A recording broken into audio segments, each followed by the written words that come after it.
keys. 3 keys that were never given over to angels, to an agent.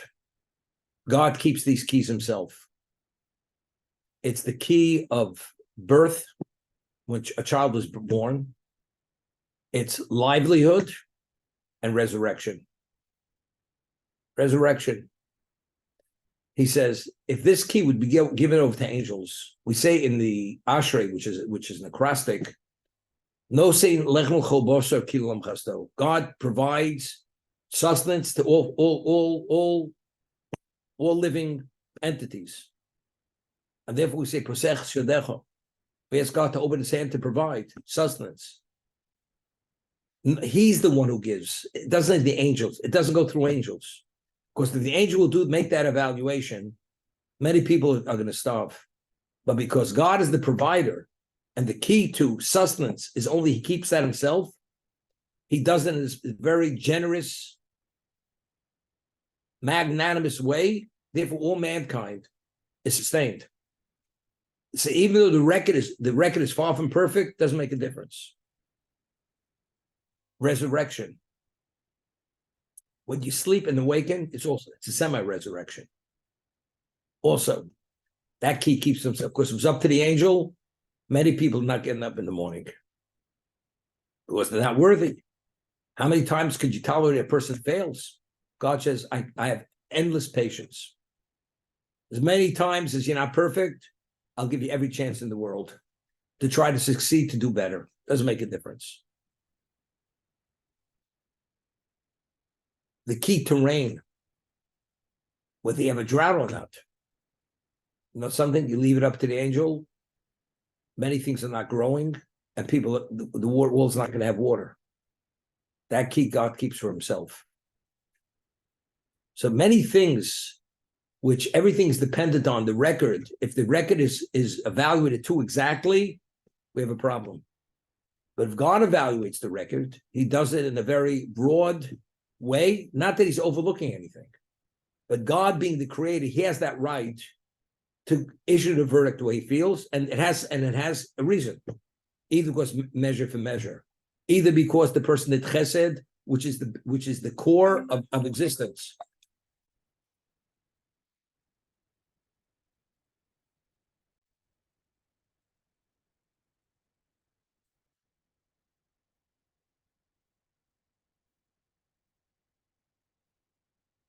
You know, it's interesting.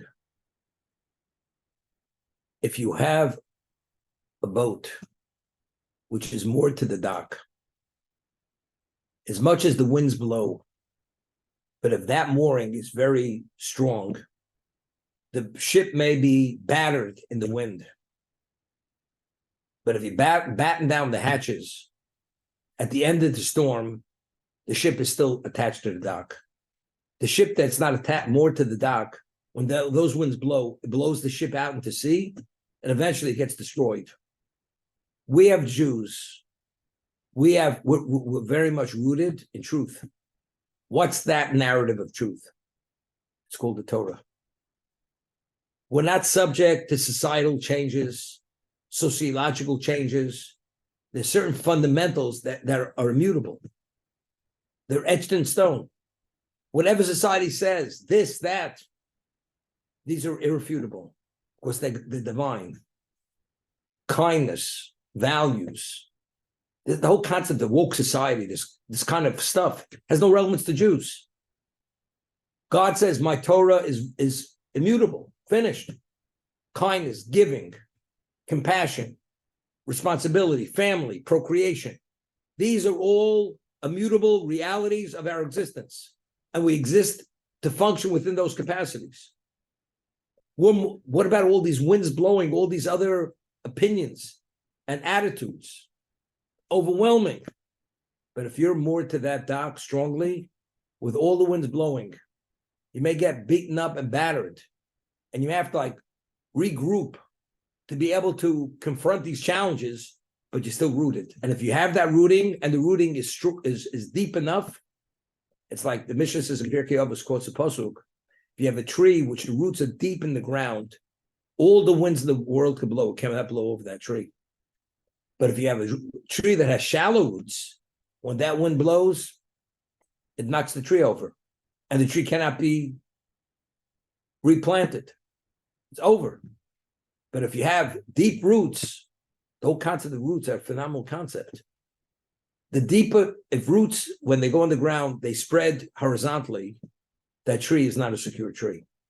But if the tree roots go deep into the ground, not horizontally, there's on shallow roots. And it becomes so integrated in the earth, it goes down hundreds of feet.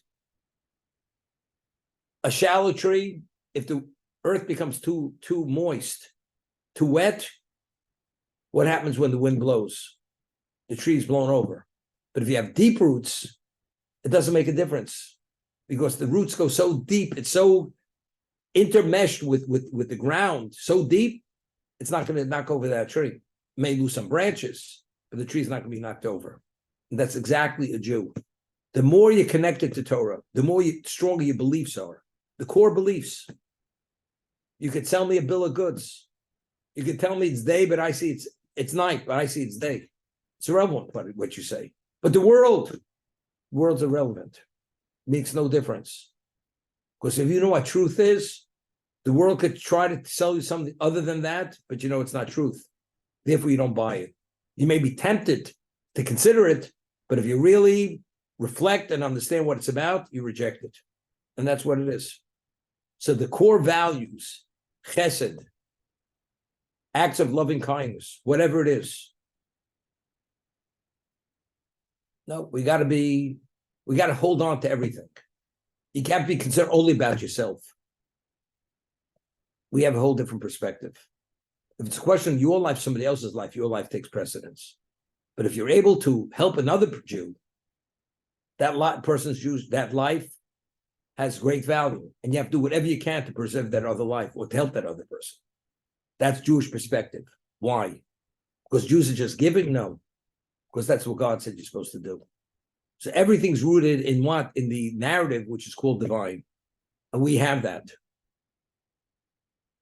And thank God we have the Torah, we have God, and we have the perspective, and we have the divine assistance to give us the inner strength to be able to maintain ourselves despite all the overwhelming challenges which we confront continuously.